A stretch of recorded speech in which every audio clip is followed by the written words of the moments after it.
हा कोण बोलले रे बाबा? शाबाश. तुम्हाला प्रौढ मतदानाचा अधिकार मिळालाय. 326.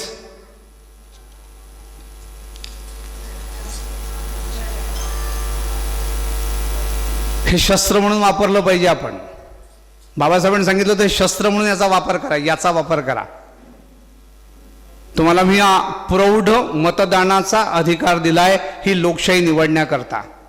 मग लोकशाही निवडताना मी लोकांकरता असलेलं राज्य याचं जतन करावं तर कसं? या शस्त्राच्या माध्यमातून.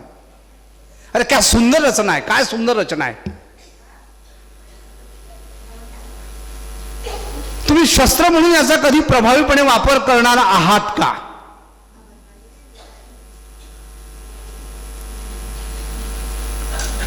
हा खरा प्रश्न आहे. मी पुढे येतो.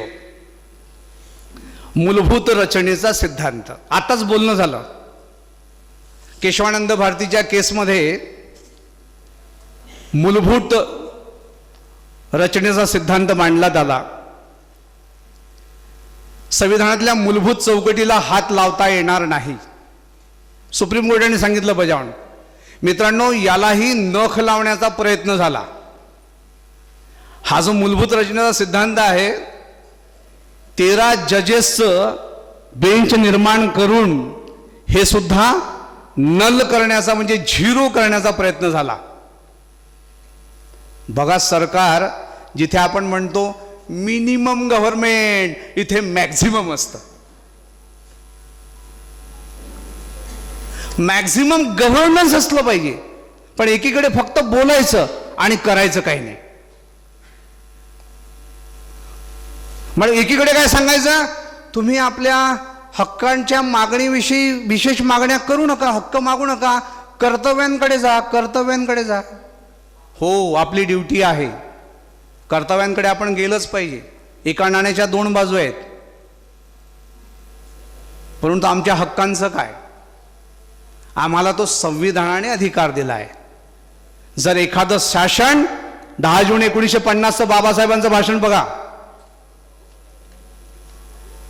त्या भाषणामध्ये शेवटचं वाक्य बघा, त्यामध्ये वाचून काढा शेवटचा प्यारा. बाबासाहेब काय म्हणतात? घटना बनवण्याचा अधिकार आम्हाला दिलेला आहे, तो काही अटींवर लोकांनी आम्हाला दिलेला आहे. राज्य करण्याचा अधिकार काही अटींवर लोकांनी आम्हाला दिलेला आहे. आणि त्या अटी आणि शर्तींची जर का समजा आम्ही पूर्तता करीत नसू, त्या सरकारने सूत्रे खाली घ्यावीत. काय भाषण आहे बाबासाहेबांचं. बाबासाहेब आधी सांगून सगळंच गेले, सांगून अजूनही आहेत ते आपल्यामध्ये, विचारांनी आहेत.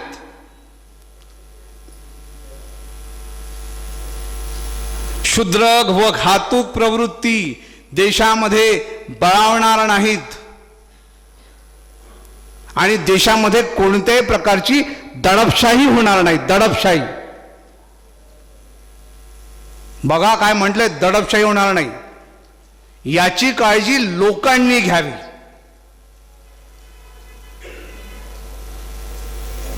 त्रिवेंद्रमच्या असेंब्लीमध्ये 10 जून 1950 ते भाषण आहे.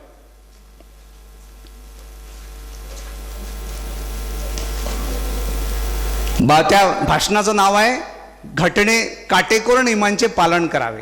घटनेतील काटेकोर नियमांचे पालन करावे. काही संकेत आहेत भाषणामध्ये.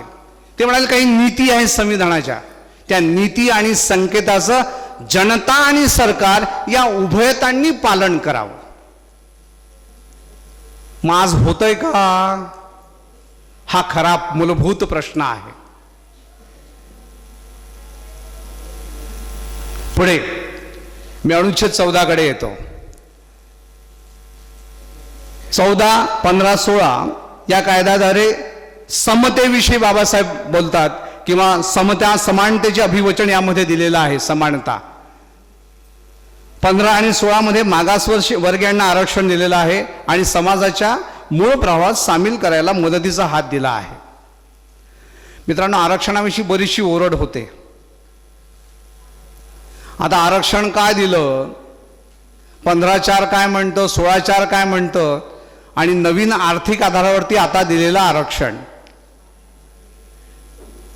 जी 102वी घटना दुरुस्ती आहे, 15/6 आणि 16/6. आधीच सांगितलेलं आहे आर्थिक आधारावरती आरक्षण देता येणार नाही म्हणून.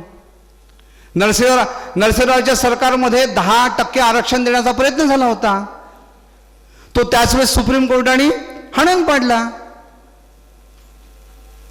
मग पुन्हा तुम्ही संशोधन करून त्या 15/4 मध्ये आणि 16/4 मध्ये स्पष्ट म्हटलेलं आहे, हे आरक्षण नाही आहे, हे प्रतिनिधित्व आहे. कोणाला प्रतिनिधित्व आहे? जे गेल्या कित्येक पिढ्यांपासनं व्यवस्थेमुळे पद्धतशीररित्या समाजाच्या परिघाबाहेर आहेत, जे मूळ प्रवाहामध्ये कधीही आले नाहीत, अशा लोकांना प्रतिनिधित्व आहे. तुम्हाला जर या देशातली गरिबी दूर करायची आहे तर आहेत ना, आर्टिकल 38 आहे, 39 आहे, 46 आहे. सामाजिक, तुम्हाला आर्थिक उत्थान लोकांचं करायचं आहे, तिथे ते आर्टिकल्स आहेत, त्या आर्टिकल्स प्रमाणे कायदे बनवा, कायदे बनवून तुम्ही हे करा. म्हणून हे आरक्षण काय आहे? जे वंचित होते त्या लोकांना आणण्याचं आरक्षण आहे. पुढे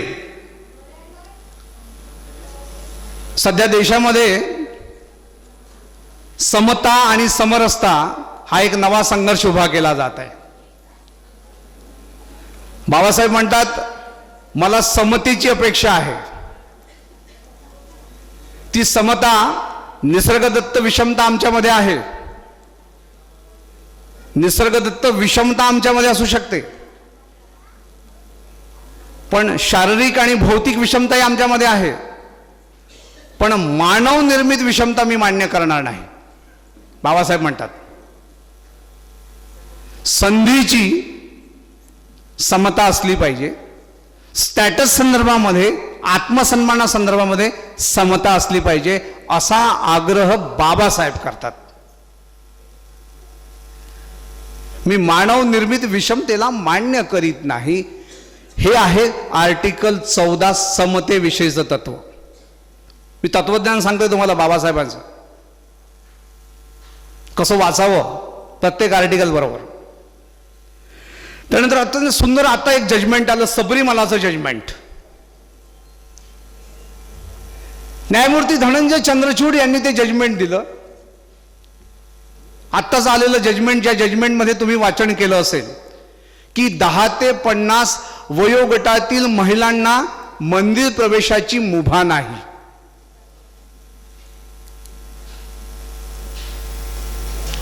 कोर्टाने सांगितलं हे 14 प्रमाणे बरोबर नाही, 15(2) प्रमाणे बरोबर नाही,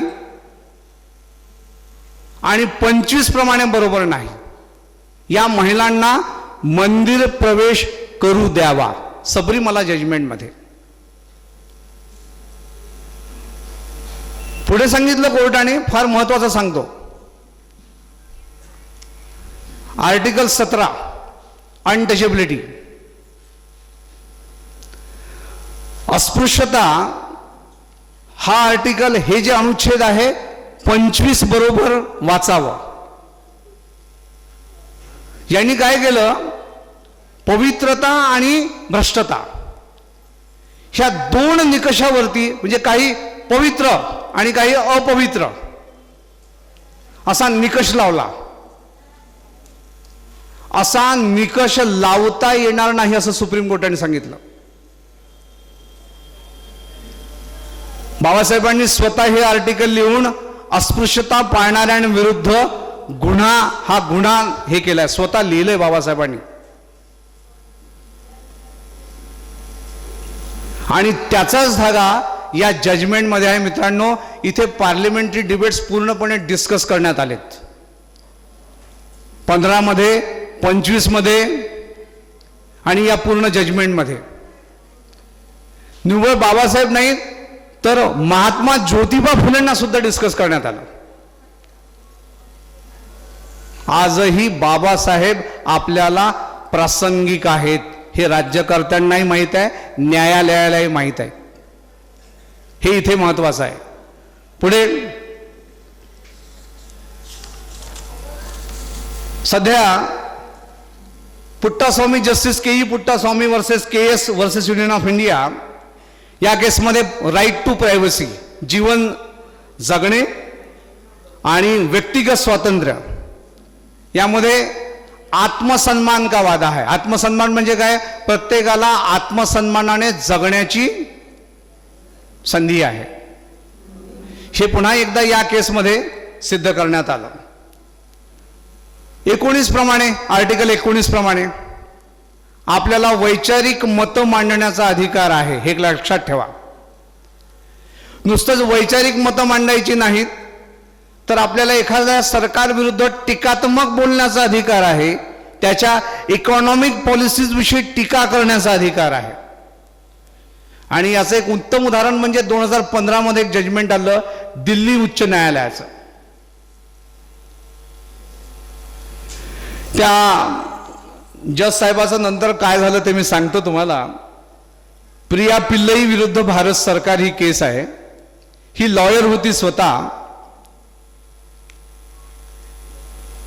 ही मध्य प्रदेशमधल्या एका NGO मध्ये काम करत होती. तिथल्या आदिवासींचे प्रश्न मांडण्याकरता ती ब्रिटनला जाणार होती. त्यांच्या पार्लमेंट पुढे त्यांना काही माहिती द्यायची होती. हिला इमिग्रेशन अथॉरिटीजनी थांबवून दिलं. कुठे एअरपोर्टवर तुम्हाला बाहेर जाता येणार नाही, तुम्ही आमच्या इकॉनॉमिक पॉलिसीज विरुद्ध बोलणार आहात असं आम्हाला वाटतं. म्हणून तिचं पासपोर्ट इमिग्रेशन अथॉरिटीने तिला थांबवलं. तुम्हाला म्हणे you don't have right to travel abroad. 2015ला जजमेंट आलं दिल्ली हायकोर्टाचं. या जजमेंटला करेजियस जजमेंट आणि कॉन्स्टिट्युशनली करेक्ट जजमेंट असं म्हणतात. या जजमेंटमध्ये नॅशनल कोण, देशद्रोही कोण आणि पब्लिक इंटरेस्ट काय या 3 गोष्टींची चर्चा झाली. असं विचारलं कोर्टाने की ह्या तिकडे माहिती देणार आहेत म्हणजे काय, तुमच्या FDI वरती कोणता परिणाम होणार आहे सांगा आम्हाला. तुमचे कोणते फॉरेन रिलेशन्स बिघडणार आहेत का आम्हाला समजून सांगा. एखाद्या माणसाला आपली मते मांडण्याचा अधिकार अनुच्छेद 19(1)(a) अन्वये देण्यात आलेला आहे. प्रत्येक वेळेस तो त्या सरकारशी सहमत असलाच पाहिजे असं नाही. आर्थिक धोरणांवर टीका करण्याचा अधिकार सुद्धा मान्य करण्यात आलेला आहे. काय झालं नंतर ज्या जज साहेबांनी हा निकाल दिला त्यांना तातडीने सरकारच्या विरोधात निकाल आहे म्हणून तिथून काढून त्याला मणिपूरकडे पाठवण्यात आलं.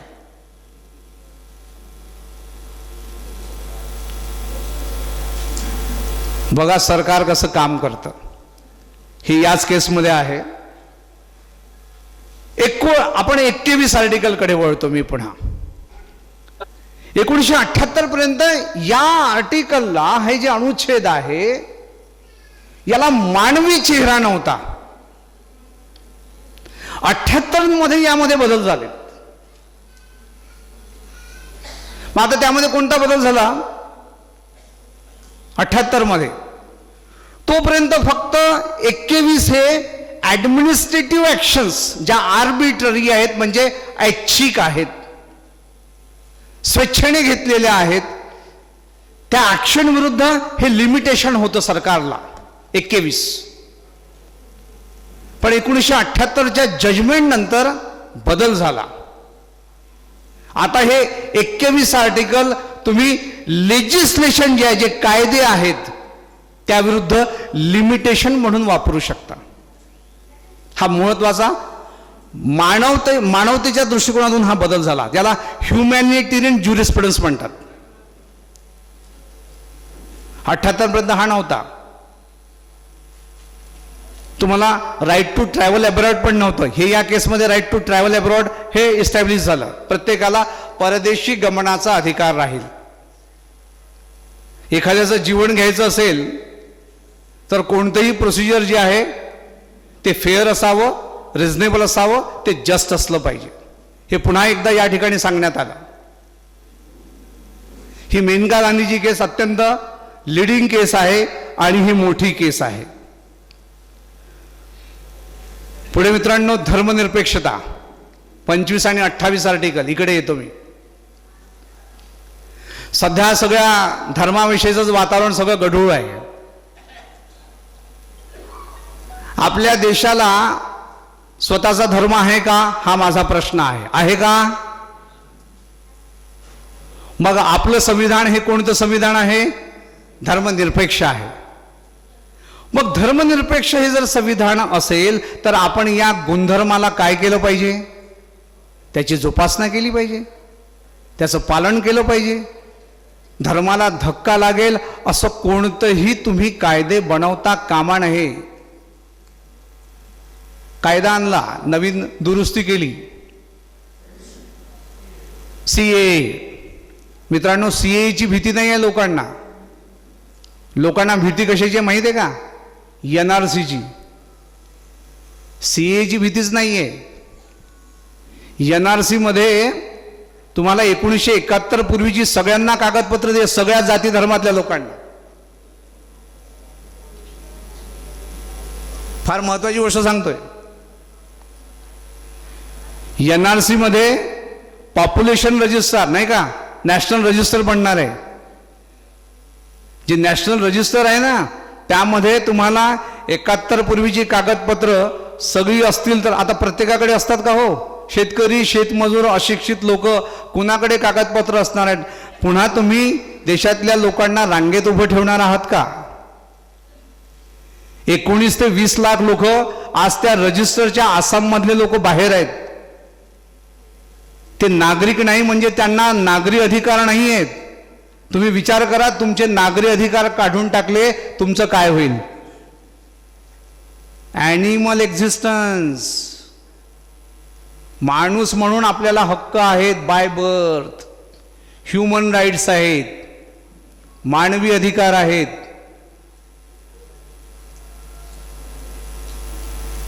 मग मूलभूत अधिकार हे मानवी अधिकार आहेत. मग त्याची जोपासना करणं सरकारचं काम आहे. हे होताना दिसत नाही. धर्मनिरपेक्षता या शब्दाला पुन्हा एकदा नख लावल्या जात आहे.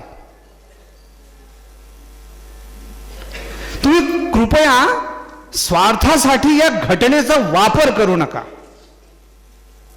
यातले जे गुणधर्म आहेत त्या गुणधर्मांना रिस्पेक्ट द्या. सर्वांना धर्म आचरणाचा अधिकार आहे. कुठेही धर्माचा उल्लेख न करण्याचा अधिकार आहे, ते सुद्धा सांगतो मी तुम्हाला.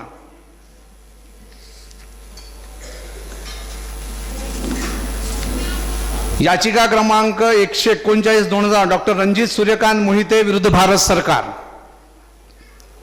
फार महत्वाची बाब आहे यामध्ये. या खटल्यामध्ये राज्य सरकारला असे निर्देश दिले आहेत की कोणत्याही व्यक्तीस त्याचा धर्म कोणत्याही अर्जामध्ये किंवा कोणत्याही घोषणेमध्ये घोषित करण्यास किंवा स्पष्ट करण्यास भाग पाडू नये. याचे कारण न्यायालयाने देते वेळेस कारण मीमांसा केलेली आहे. अनुच्छेद 25 अन्वये प्रत्येक व्यक्तीस असे म्हणण्याचा हक्क प्राप्त होतो की तो कोणत्याही धर्माशी जुळलेला नाही, तसेच कोणत्याही धर्माचे पालन करीत नाही. तसेच प्रत्येक व्यक्तीस असे स्वातंत्र्य आहे की तो नास्तिक आहे असे तो प्रतिपादित करू शकतो. काय व्यापक अर्थ आहे बघा. मग एखाद्या वर्गाला धर्माच्या आधारावरती तुम्ही वगळून त्यांना बाजूला करून कायदा बनवला तर तो कायद्याच्या कसोटीवर टिकेल का? आता हा प्रश्न सुप्रीम कोर्टाकडे प्रलंबित आहे. पुढे एक पुन्हा केस आहे 32 विषयी मी बोलतो. बाबासाहेबांनी 32ला तर म्हणे सोल आहे, आत्मा आहे. हो, खरंच आत्मा आहे. हे फंडामेंटल राईट आहे आणि शिवाय रेमेडियल पण राईट आहे. आपल्याकडे रेमेडी उपाययोजना आहे. 32 अंतर्गत आपल्या कोणत्याही मूलभूत हक्कांचं उल्लंघन झालं तर आपण सुप्रीम कोर्टाकडे धाव घेऊ शकतो आणि मूलभूत हक्कांचं संरक्षण या 32 अंतर्गत होतं. इव्हन वृत्तपत्रामध्ये एखादी जर बातमी आली तर त्या बातमीचा सुद्धा कॉग्निझन्स म्हणजे दखल घेऊन सुप्रीम कोर्ट त्याला न्याय देऊ शकतं बातमीवरून. ही इथे केस आहे SP आनंद विरुद्ध registrar general Madhya Pradesh high court. या खटल्यामध्ये दिलेल्या न्याय निर्णयानुसार वृत्तपत्रातील माहिती जी मूलभूत हक्कांच्या उल्लंघनाविषयी असल्यास अशा वृत्तपत्रातील माहितीस जनहित याचिका म्हणून ग्राह्य धरण्यात येते. कोणती वृत्तपत्रातली माहिती असू द्या ती जनहित याचिका म्हणून ग्राह्य धरण्यात येते असा निकाल सर्वोच्च न्यायालय या ठिकाणी दिला. आता मूलभूत कर्तव्याकडे येतो मी बघाशी directive principles of state policies विषयी बोललो, राज्याची मार्गदर्शक तत्व. परंतु मूलभूत कर्तव्य सध्या आपल्याकडे एक मस्त पद्धत आहे. हक्कांचा आग्रह धरायचा आणि कर्तव्याला पूर्णपणे विसरून जायचं. मला सांगा देश अशाने कसा चालेल? हे लोकांचं सरकार आहे. मग लोकांनी आपापली कर्तव्य निभवू नयेत का? मग 51 मध्ये जे 42व संशोधन केलं होतं आणि हे मूलभूत कर्तव्य जी टाकलेली आहेत ह्या कर्तव्याला आपण स्वतःहून पालन केलं पाहिजे. या कर्तव्यांचं ही काय आहेत? रामप्रसाद विरुद्ध उत्तर प्रदेश या खटल्यामध्ये अलाहाबाद उच्च न्यायालयाने 1988 साली निकाल देताना स्पष्ट केलं की मूलभूत कर्तव्य ही नागरिकांची वागणूक नियंत्रण करणे कामी विचारांमध्ये व वर्तणुकीमध्ये उत्तम बदल घडून आणण्यास उत्तम अशी कर्तव्य आहेत. त्या सरकारांनी या मूलभूत कर्तव्यांना लक्षात ठेवून कायदे बनवावेत आणि लोकांचं वर्तणूक लोकांची वागणूक नियंत्रित करावी.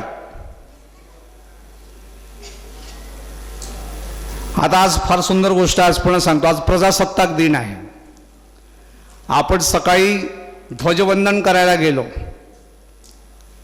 नवीन जिंदालच्या केसमध्ये Naveen Jindal versus union of India या केसमध्ये ध्वज कसा फडकवला पाहिजे याची गाईडलाईन्स दिलेली आहेत.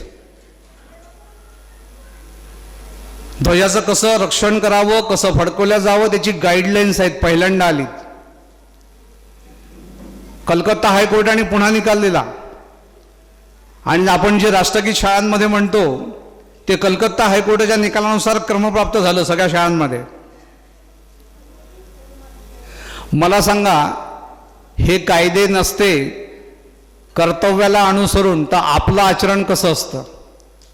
मग आपलं आचरण कंट्रोल करण्याकरिता ही कर्तव्य आहेत. तुम्ही जर कर्तव्य सोडली तुमची कृती ही स्वार्थाची होईल. आणि जेव्हा कृती स्वार्थाची होते त्याचा अतिरेक होतो तेव्हा नाश जवळ असतो. एक लक्षात ठेवा, ती टिकत नाही. मित्रांनो खूप सुंदर मूल्य आहेत व या ठिकाणी खूप सुंदर मूल्य आहेत. काय रचना केलेली आहे संविधानाची बघा. अत्यंत गोड वाटतं मला वाचताना. मी रोज वाचन करतो, रोज सातत्याने वाचतो.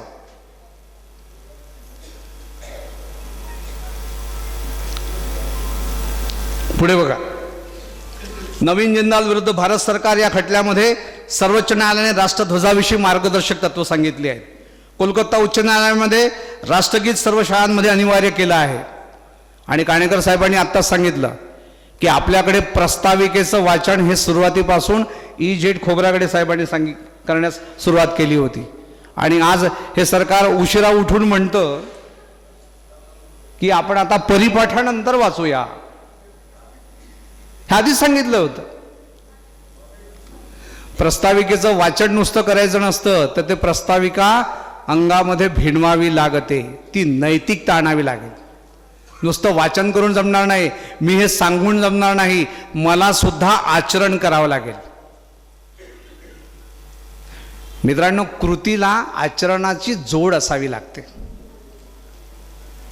कृतीला जर आचरणाची जोड नसेल, आपल्यामध्ये सुसंस्कृतपणा येणार नाही, आपल्याकडनं संविधानाला अपेक्षित असलेलं आचरण घडणार नाही.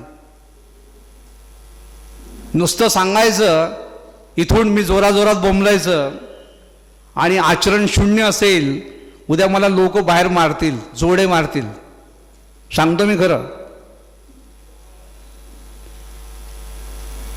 संविधानाप्रमाणेच वागण्याचा माझा प्रयत्न असतो. संविधानाप्रमाणेच वागलंच पाहिजे. त्यातले इझम्स आहेत ना, त्यातले लिमिटेशन्स, ज्या मर्यादा आहेत, त्या मर्यादा पाळल्या पाहिजेत. त्या संस्थांनी सुद्धा पाळाव्यात आणि नागरिकांनी सुद्धा पाळल्या पाहिजेत. हे काम दोन्ही घटकांचं आहे. बाबासाहेब किती सुंदर सांगून गेलेत. अरे, जनता आणि सरकार या दोहोंमध्ये, दोघांनी सुद्धा नीती व संकेताचं पालन करावं. किती सुंदर आहे. आपण करतो का, हा खरा प्रश्न आहे. आपण घरी गेलो, सगळं विसरून जातो. इथून गेल्यानंतर फक्त भाषणापुरते राजकीय भाषण द्यायचं, मोठ्या मोठ्याने त्वेषाने बोलायचं, असं नाही जमत. विचार विचार फिलॉसॉफी लक्षात घ्या. ही तत्वज्ञान सांगतोय बाबासाहेबांचं. म्हणून तुम्हाला म्हटलं आधी, नुसतं संविधान वाचून चालणार नाही, संविधानाचं तत्वज्ञान समजून घ्यावं लागेल. संविधानाची नैतिकता समजून घ्यावी लागेल.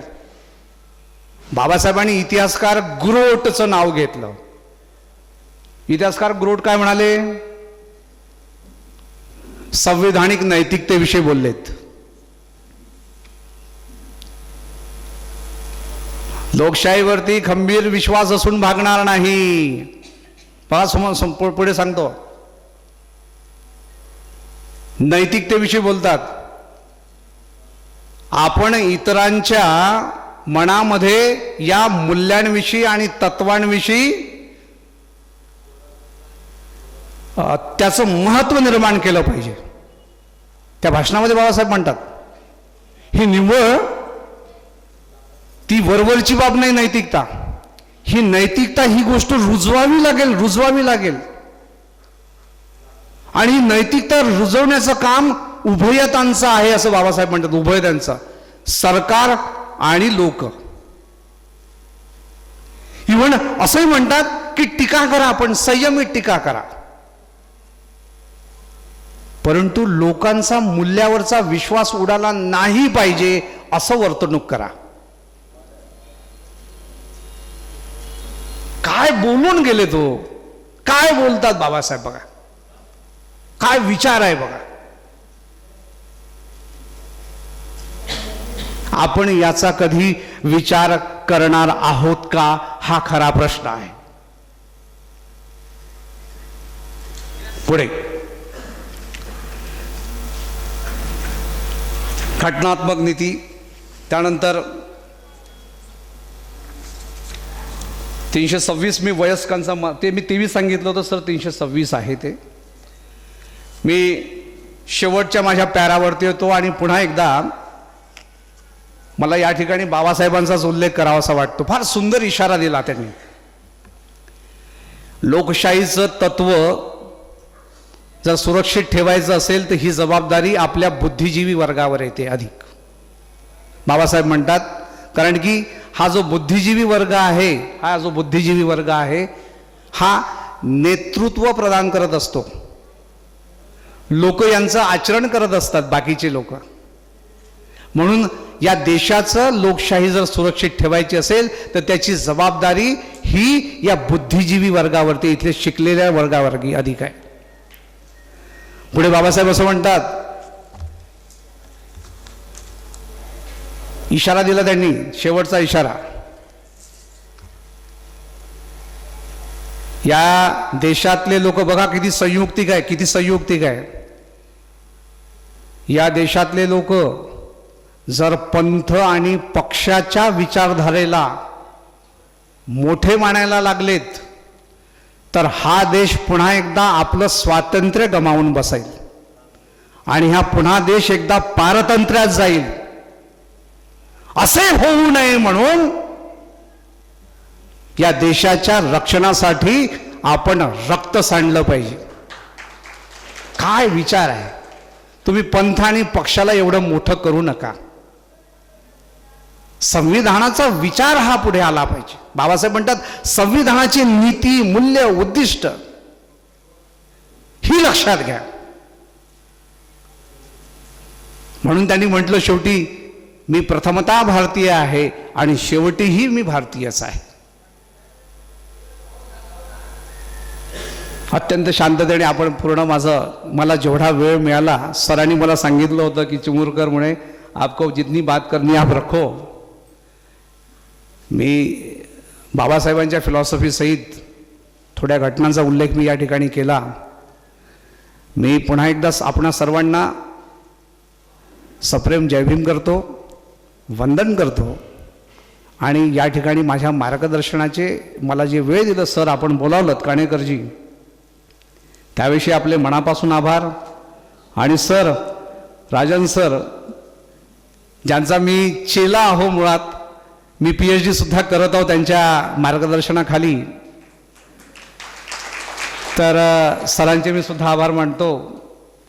मॅडम ड्युटे मॅडम पण या ठिकाणी उपस्थित आहेत, त्यांचा मी मगाशी उल्लेख नव्हता केला. आपण सर्व पुन्हा संविधानप्रेमींना पुन्हा एकदा प्रजासत्ताक दिनाच्या शुभेच्छा देतो आणि या ठिकाणी मी माझ्या वाणीस विराम देतो. धन्यवाद.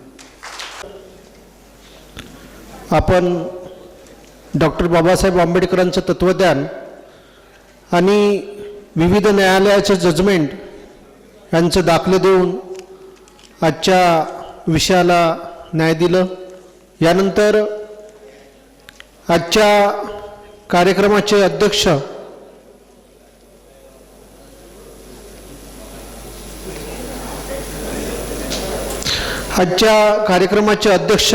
Doctor SM Rajan sir, LLD in constitution, संचालक प्राचार्य central India college of Nagpur, यांना अशी विनंती करतो की त्यांनी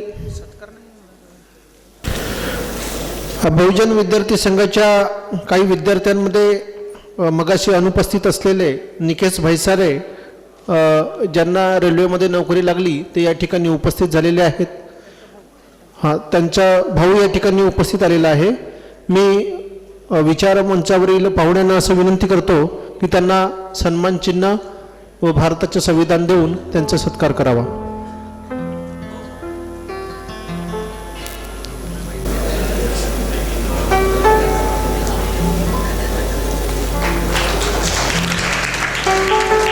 यानंतर आजच्या ह्या 19व्या राष्ट्रीय संविधान साहित्य संमेलनाचे संमेलनाध्यक्ष माननीय Ayushman doctor SM Rajan sir, LLD in constitution,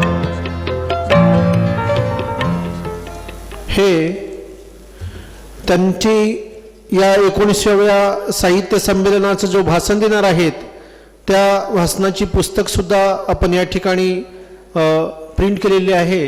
त्या पुस्तकाचं विमोचन सुरुवातीला होईल व त्यानंतर सर आपले अध्यक्षीय भाषण चालू करतील असे मी त्यांना विनंती करतो.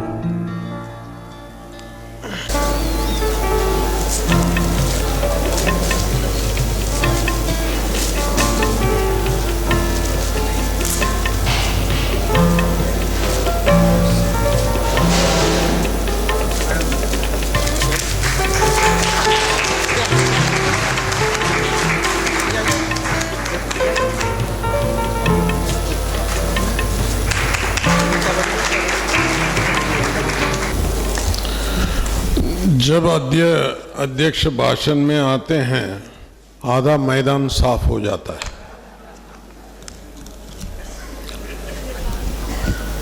मगर यहाँ उपस्थित सभी भाइयों बहनों का संयम इतना है, मुझे काफ़ी ताजुब लग रहा है.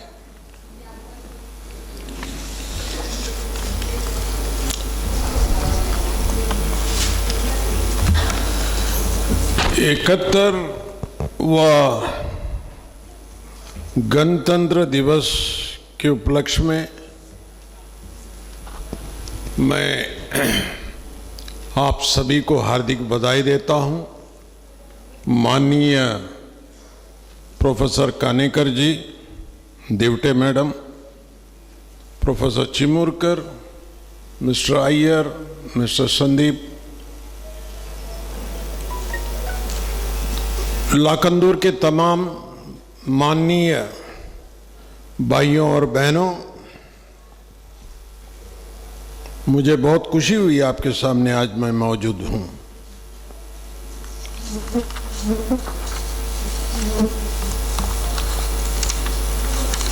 हमारे पहले वक्ता श्री कल्याण कुमार जी और हमारे ही विद्यार्थी प्रोफेसर चिमुरकर जी, इन दोनों ने बड़े विस्तृत रूप से भाषण दिया। कल्याण कुमार जी ने आधा बारूद लेके गया और बाकी का भी बारूद लेके गया। मेरे पास कुछ बचा नहीं बोलने के लिए। ये फिर भी मजबूरी है, बोलना है। मजबूरी का नाम महात्मा गांधी।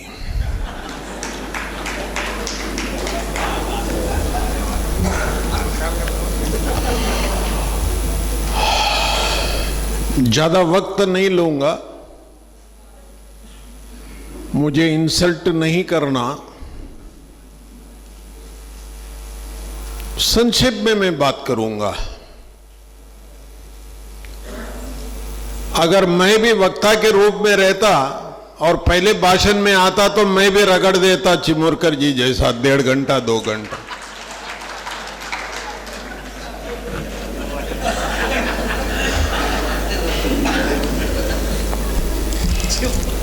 बस मैं आप लोगों को खुशी के माहौल में रखूंगा ताकि आखिरी तक आप लोग साथ देंगे। मैं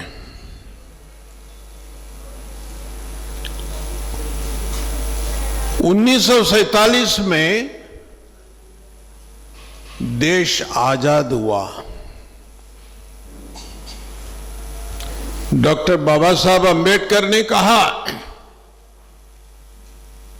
हमें आजादी कोई हुकूमत करने के लिए नहीं चाहिए,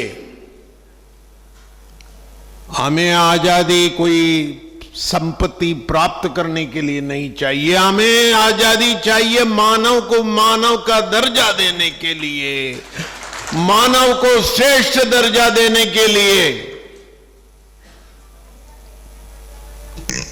इसी दृष्टिकोण से हमारे निर्माताओं ने संविधान बनाया लोकशाही के ढांचे में। संसदीय लोकशाही, जिसको हम पार्लियामेंट्री डेमोक्रेसी कहते हैं। बाबा साहब ने कहा, लोकशाहीचे 2 शत्रू म्हणजे पहिला हुकुमशाही आणि दुसरा मानसा मानसात भेदणारी संस्कृती। भेद मानणारी संस्कृती, ये 2 शत्रू आहे लोकशाहीच्या। 25 नवंबर 1950 बाबा साहब का आखिरी भाषण।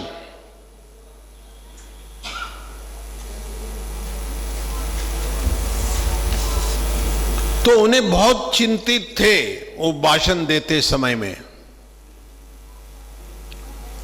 उन्होंने अपने भाषण में कहा, हम तो अभी 1950 26 जनवरी को तो संविधान लागू हो जाएगा, पर मुझे फिक्र इस बात की है, क्या हमने इतने परिश्रम से, इतने श्रम से जो हमने राष्ट्र को पाया, देश को मुक्ति करवाया है अंग्रेजों से, जो ये आजादी हम लोगों ने पाया, ये क्या फिर से हम आजादी खो बैठेंगे दूसरी बार? बहुत चिंता लगी हुई थी।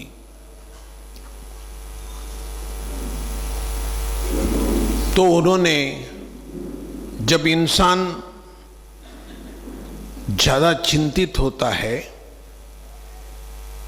तो सावधानियां बरसता है। उन्होंने उस समय में 3 सावधानियां बरसी। पहला,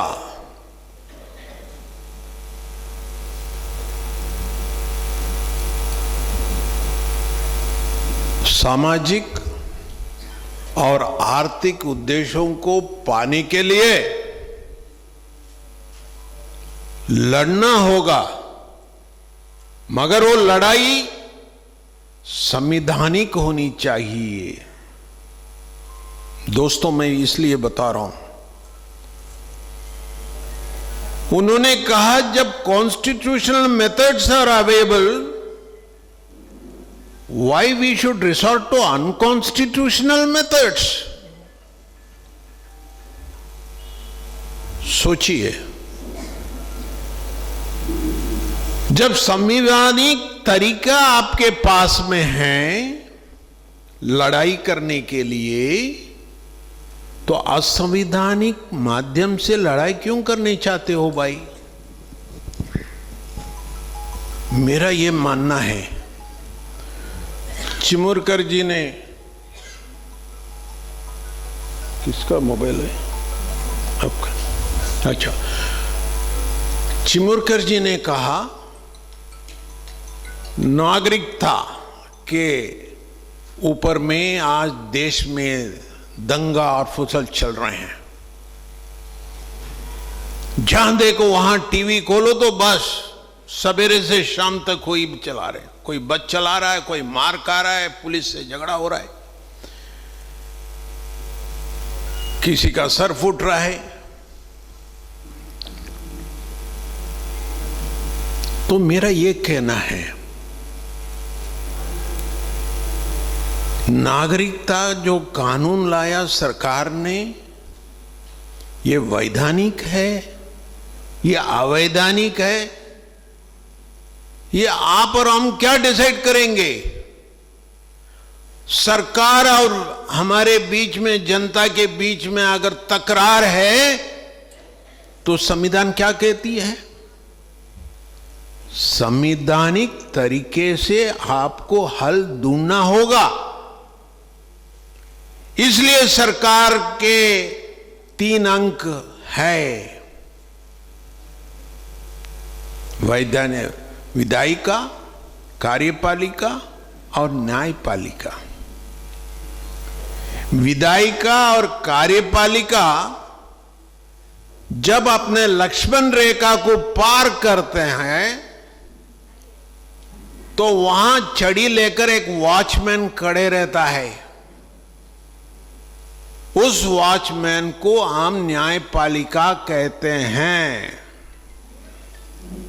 When these 2 other organs, when they cross the limits,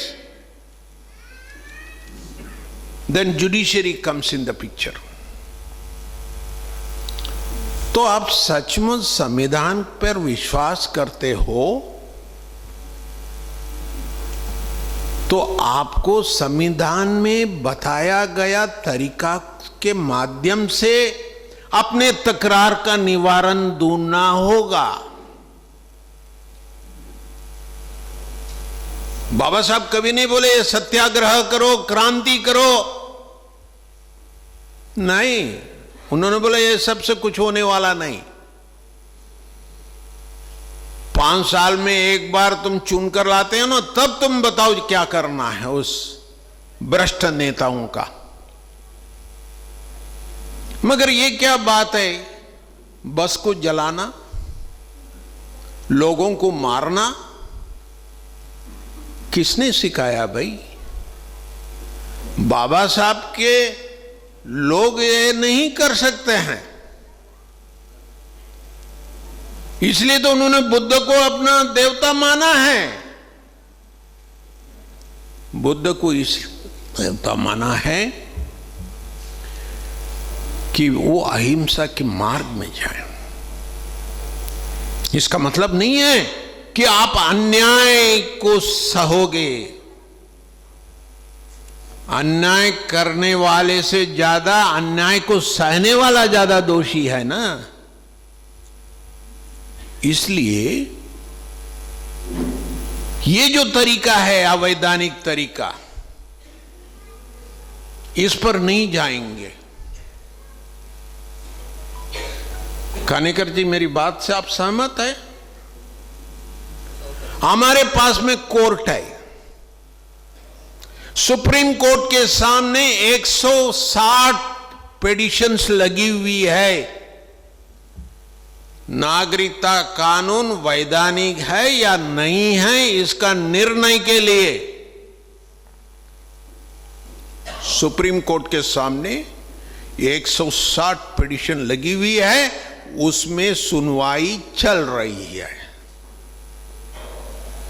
भाई मैं कौन होता उसके बारे में बोलने के लिए कि नागरिकता का जो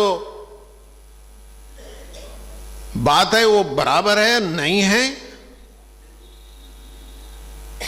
मैं क्यों आप लोगों को गुमराह करूं? मैं तो संविधान को मानने वाला हूं।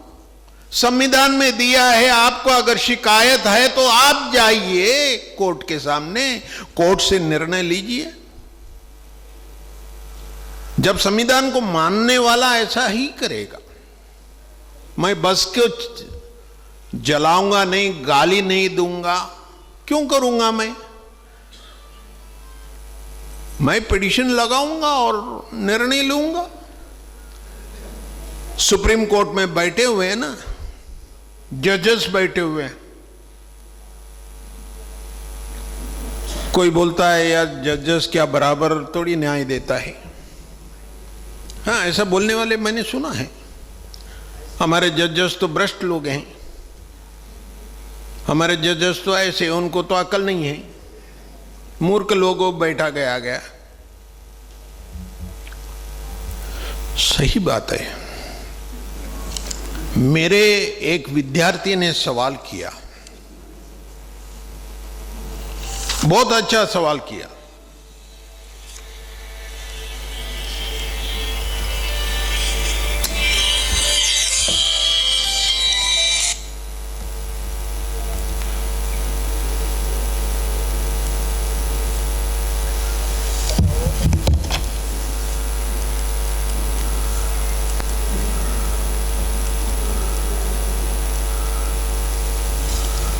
उसने ये सवाल किया, सर हमें एक बताइए,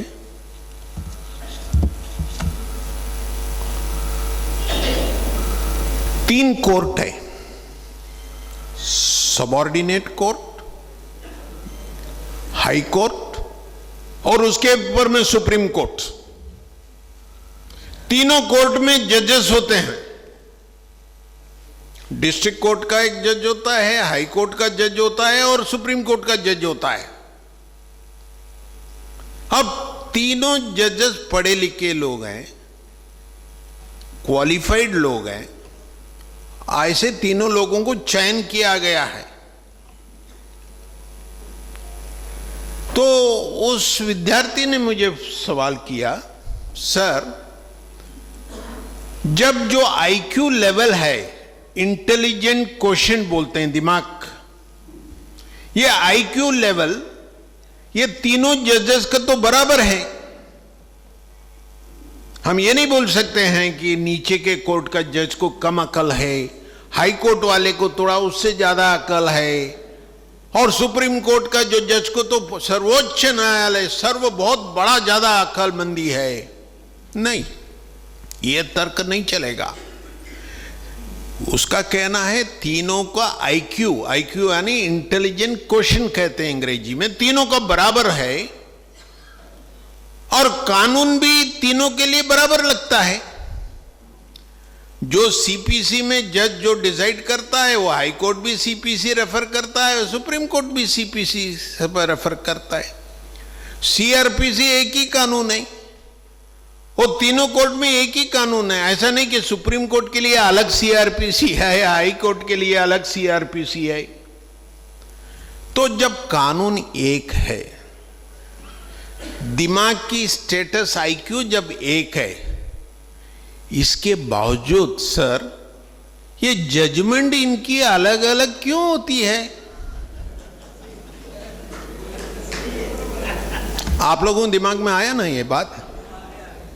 मतलब डिस्ट्रिक्ट कोर्ट बोलता है दोषी है, फिर अपील में जाता है हाई कोर्ट में, वो बोलता है दोषी नहीं है। साला दूसरा जाता है फिर से सुप्रीम कोर्ट में, वो सुप्रीम कोर्ट बोलता है दोषी है। क्या ये नाटक? समझ में नहीं आता है। जब तीनों जजेस के आईक्यू बराबर है, तीनों जजेस के लिए कानून बराबर, कानून की पुस्तक एक ही पुस्तक है, इसके बावजूद भी अलग अलग अलग जजमेंट होती है। इसके पीछे क्या राज है सर? ऐसे ऐसे सवाल करते हैं आज के स्टूडेंट्स लोग। तो मैंने कहा देखो भाई, ये तो बराबर है, तीनों का आईक्यू बराबर है, ये भी बराबर है, तीनों के लिए एक ही कानून चलता है। इसके बावजूद भी ये अलग अलग जजमेंट हो रहा है। ये तुमने सवाल किया, इसका कारण बताऊं? तो बोलिए सर क्या कारण है? तो मैंने देखिए तीनों जजेस के आईक्यू बराबर है, तीनों जजेस के सामने कानून बराबर है, मगर तीनों जजेस के ईक्यू बराबर नहीं है। ईक्यू मतलब इमोशनल कोशेंट, भावात्मक बुद्धिमत्ता। अगर मैं कंजूस आदमी है, बहुत कंजूस आदमी है, ऑटो वाला 20 रुपये देता तो 10 रुपया देकर उसे झगड़ा करता हूं, तो ये मानसिक अंदर में ये कंजूसपन आ जाता है और मुझे जज बना दिया। वहां भी मैं वो कंजूसपन ही करूंगा, वहां भी मैं कंजूसपन ही करूंगा। अगर मैं करुणा वाला आदमी हूं, आज जान दो ना, मर्डर किया क्या, 3 मर्डर किया, जाने दो ना, काय को तकलीफ दे दे, चल छोड़ दो, बरी करो।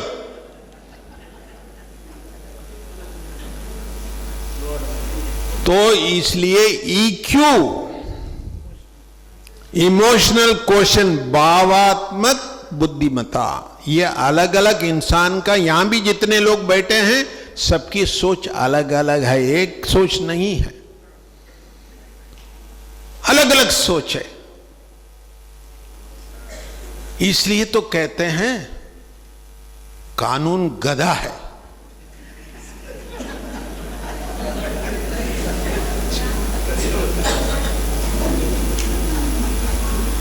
कोई कहता है नहीं, अगर गधा है तो बोलेंगे ये घोड़ा है। तीसरा आदमी तो घोड़ा नहीं है, ये तो हाथी है। ये ऐसा चलता है भावात्मक। तो इसलिए अभी जो जजेस हमारी सिस्टम है, क्या करेंगे हम? तो इसलिए उनके निर्णय आने दो ना, फिर देखेंगे। हम बस नहीं चलाएंगे, गाली नहीं देंगे, हमारे डिक्शनरी में वो नहीं है। हम संविधान को मानेंगे, हम कानेकर गुरुजी को मानेंगे। कानेकर जी, एक बात है,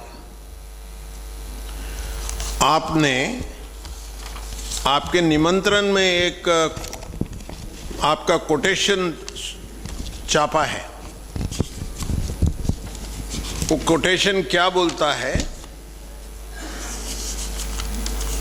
मैं संविधान में कम बोलूंगा और ये ऐसे विषय में ज्यादा बोलूंगा, ताकि हमारी जनता रहेगी यहां, नहीं तो भाग जाएगी। आपने कहा कि the chief aim of Bahujan Prabodhan मंचन in organizing Rashtriya Samvidhan Prabodhan Sahitya Sammelan is to create an awareness of our sublime constitution and incult an appreciation of supreme constitutional values amongst common people and make them responsible citizens of India and also strive for the creation of constitution culture. आपका उद्देश्य यह है to create awareness, प्रबोधन संविधान के ऊपर में, किसके लिए? आम आदमी के लिए, कॉमन मैन। कॉमन मैन का परिभाषा जरूरत नहीं, मैं आप ही जानते हैं। तो ये कॉमन मैन को कॉन्स्टिट्यूशन अगर समझना है तो उसको जितना सरल भाषा में समझाएंगे तभी उसके दिमाग में आएगा। ये जितने टेक्निकलिटीज हैं, अनुच्छेद हैं, डॉक्ट्रिन्स हैं, कॉन्सेप्ट्स हैं, अरे हमारे वकील पढ़ने वाले, हमारे विद्यार्थी फेल होते हैं, उन्हीं को समझ में नहीं आता।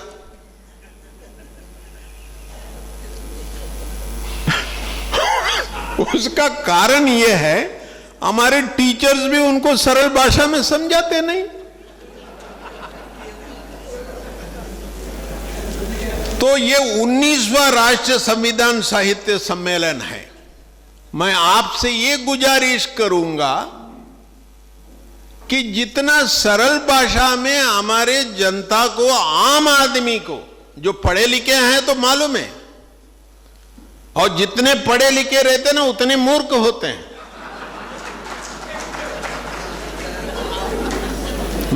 मुझे भी वो गिनती में गिन लिया तो मुझे गुस्सा नहीं आएगा, क्योंकि मैं संविधान को मानता हूं। तो मेरा यह कहना है कि सरल भाषा में लोगों को संविधान के बारे में बताना है। ये आर्टिकल्स, ये कलम, ये डॉक्ट्रिन, ये प्रेसिडेंट्स, ये बेसिक स्ट्रक्चर डॉक्ट्रिन, ये सब हमारे दिमाग में नहीं आएगा। हाँ, ये सब क्या है, फिर देखते रहेंगे। हाँ, अच्छी भाषण हो रही है, चलो। हाँ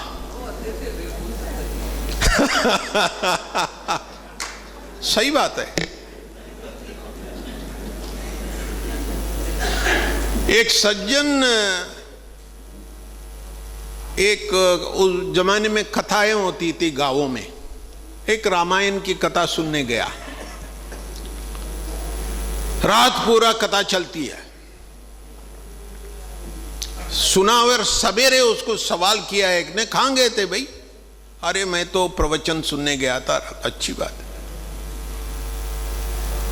क्या क्या? अरे राम जी के बारे में बोला, सीता जी के बारे में बोला। अच्छा अच्छा अच्छा, ये सीता जी को राम क्या लगते हैं? उसने पूछा। तो सवाल करता, चाचा।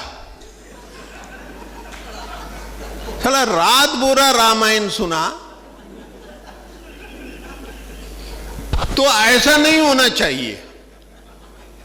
4-4 घंटे आप लोगों ने प्रबोधन सुना और आपको बाहर आकर पूछा what is basic structure sir, और आपने और कुछ बोल दिया। मैं ज्यादा कुछ नहीं बोलूंगा। कानेकर जी ने एक चीज बताया वकालत के बारे में। पहले अपने भाषण में कहा कि वकील लोग इस क्षेत्र में, मैं इसलिए बोल रहा हूं कि ये सब्जेक्ट उनसे रिलेटेड है, वकील लोग इस क्षेत्र में आना चाहिए वकालत में, जिसको सचमुच जनता के प्रति लगन है। ये सोशल जस्टिस, इकोनॉमिक जस्टिस है, पॉलिटिकल जस्टिस है, क्या संविधान आपको लेकर देगा? नहीं, ये तो बोलने की बात है। आपके पास कौन है? जज तो नहीं आएगा आपके पास, उसको फुर्सत ही नहीं मिलती। आपके पास कौन आएगा? वकील आएगा। तो वकील ऐसा इंसान होना चाहिए कि आपके समस्याओं को आगे तक लेके जाएं, आपको इंसाफ दिलाएं, जो सोशल जस्टिस है, इकोनॉमिक जस्टिस है। मेरा तो वकील बनाने का कारखाना है, फैक्ट्री है।